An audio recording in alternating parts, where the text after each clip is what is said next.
Welcome back to Next Gen Motors. Today we're going deep into the 2026 Renault Duster. We'll cover how it looks, how it feels inside, what it's like to drive, what it costs, and whether it's worth your attention. Let's get started. Exterior. You walk up to the 2026 Duster and right away the front face commands attention. The grille is wide and bold, stretching into the slim LED headlamps that feature sharp daytime running light signatures. That Renault script across the grille replaces the old badge of the previous generation. The bumper below is muscular, with skid_plate styling in gray or silver finish, and air intakes flanked by fog lamps in black surrounds. The hood has subtle creases leaning outward toward the fenders, giving the front end a sense of strength. From the angle of approach, the Duster seems ready for both city roads and rough tracks. As you walk along the side, the Duster's posture is purposeful. The roof line doesn't taper dramatically but retains a height that ensures headroom. The belt line is strong, running from the front fender to the tail, and reinforced by a character line across the doors. Wheel arches are squared, trimmed in black cladding, signaling its rugged intent. Side skirts continue the lower cladding, protecting against debris. Roof rails are functional. You can mount crossbars or gear systems, depending on the trim. The wheels come in 17 or 18 inches, with designs that lean rugged rather than delicate. The doors are wide, making ingress and egress easier, and the window line is tall, contributing to visibility for occupants. The mirror housings are thick and sturdy, painted in body color or accented in black depending on variant. Turning to the rear, the Duster keeps its boxy, purposeful look. The tail lamps are full LED, with angular internal graphics, and a connecting trim bar or a dark element bridges between the lights on higher trims. The rear bumper mirrors the front, with skid_plate styling, protective lower cladding, and integrated reflectors. The tailgate opens manually, but it opens wide and gives you good access. There is no high lip to lift cargo over. The cargo area offers around 472 liters of volume on the 4x2 models, and the 4x4 version's boot space shrinks to about 358 liters with the seats upright. Inside the trunk, you'll find practicality in the details. Hook points, a 12-volt socket, U-clip-style mounting points on side panels and even on the tailgate itself so you can hang auxiliary lights or gear. Underneath lies a full-size spare wheel, an item many in this class omit, but Renault maintains it here. Interior. Stepping inside, the cabin is where practicality meets improved refinement. The dashboard stretches wide, splitting into an upper soft touch zone and a lower more utilitarian zone. Behind the steering wheel sits a digital instrument cluster of roughly 7 inches, customizable to show speed, torque, trip data, navigation prompts, and drive mode information. In the center of the dash, you'll find a 10.1_inch infotainment touchscreen, in most markets, responsive and clear, supporting wireless Apple CarPlay and Android Auto. Below it are physical controls for climate, rotary dials, toggles, buttons, and a row of mode selectors for drive dynamics, eco, normal, sport, off_road. There's also a wireless phone charging tray and USB ports. The steering wheel is leather wrapped on higher trims, featuring buttons for media, phone, cruise control, and driver aids. Ventilation vents are trapezoidal, bordered with glossy or matte trim depending on variant. Storage is practical. Deep door pockets, bottle holders, a decent glove box, cubbies in the center console and under the armrest, depending on model. Up front the seats are comfortable, with bolstering to hold you in place on twisty roads and cushioning designed to reduce fatigue. Manual adjustments cover height, recline and slide, and in higher trims you may find seat heating or extra support options. In the rear, legroom is respectable. You won't feel cramped on average journeys. Headroom is generous thanks to the upright roof. One drawback is the missing fold_down center armrest or built_in rear cup holders in many versions, something many competitors provide. But visibility is strong, tall windows, well_placed mirrors, and the rear headrest design keeps your line of sight fairly free. As for noise, in city speeds the cabin remains composed, and small bumps are absorbed decently well. On rough patches you'll sense some impact through the suspension, and at highway speeds wind noise and tire roar make themselves known, though not severely so for this segment.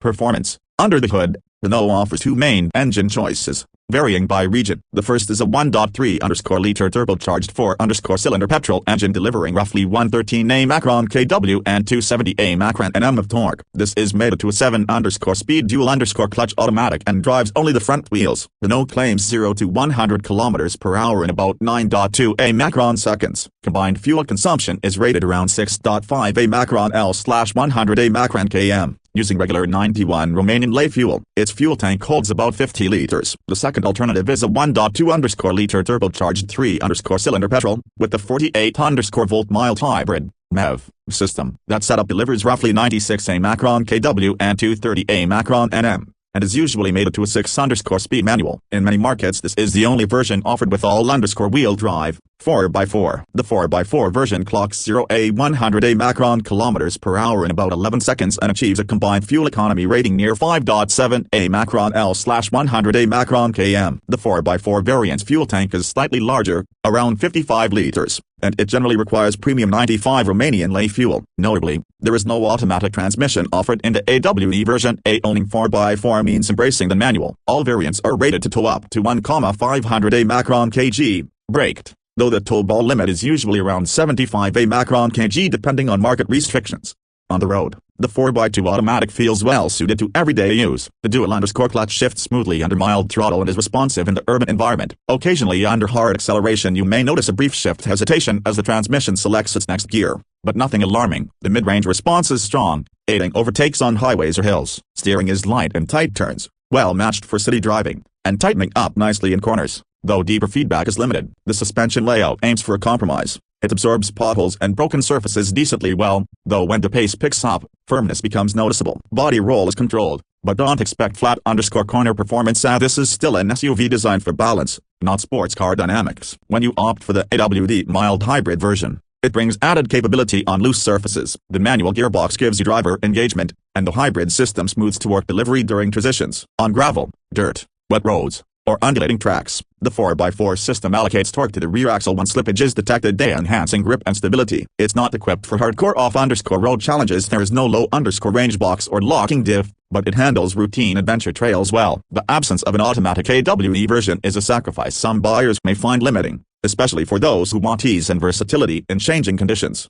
As for servicing and costs, Renault typically sets maintenance intervals at 12 months or 30,000 mach/km in many markets, meaning less frequent trips to the workshop. In markets like Australia, Renault offers prepaid service plans that lock in costs over multiple years, which can be more economical than paying per visit. In real use, the 4x2 automatic often records fuel economy near 6.5 to 6.8 mach/L/100 mach/km in mixed driving modes, a realistic figure when you consider city, highway and light loads. Warranty, parts availability, and after-sales support depend heavily on your local region, so investigate those thoroughly in your country. Pricing is critical. In Australia, the base 4x2 automatic version starts from approximately $31,990 Australian dollars, excluding on_road costs. The higher variants, especially the 4x4 models, can get close to $37,990 Australian dollars before extras. In Pakistan, early indicators suggest the hybrid version can arrive with a price tag around PKR $10,468,170,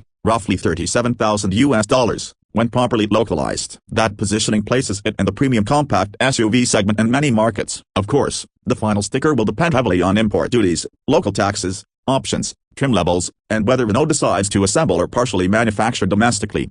Thinking through its strengths and compromises, the 2026 Renault Duster brings a lot to the table: bold and fresh styling, an identity distinct from its earlier iterations, thoughtful boot practicality, a pair of respectable powertrains including hybrid AWD, and a cabin that balances durability and design. Its drawbacks include the lack of an automatic in the AWD version, omission of rear armrest or cup holders in many trims, and some intrusion of wind or tire noise on fast roads. The infotainment system is good by class standards, though some competitors offer faster or more polished UIs at higher price points. For buyers focused on everyday use like commuting, errands, highway travel, the 4x2 automatic is likely the sweet spot. It offers ease, comfort and sufficient power for those who regularly travel on rougher roads, gravel paths or want a more adventurous option. The mild hybrid AWD version is compelling, provided you're comfortable shifting gears and paying more. If Renault later adds an AWD automatic, that would broaden its appeal even further. So that's our full take on the 2026 Renault Duster. We hope you enjoyed this step dive. Let us know in the comments which variant you'd pick, a front-wheel drive auto or hybrid 4x4. Would you like to see a road test here in Pakistan when it arrives? Thanks for sticking with us, and if you like this video,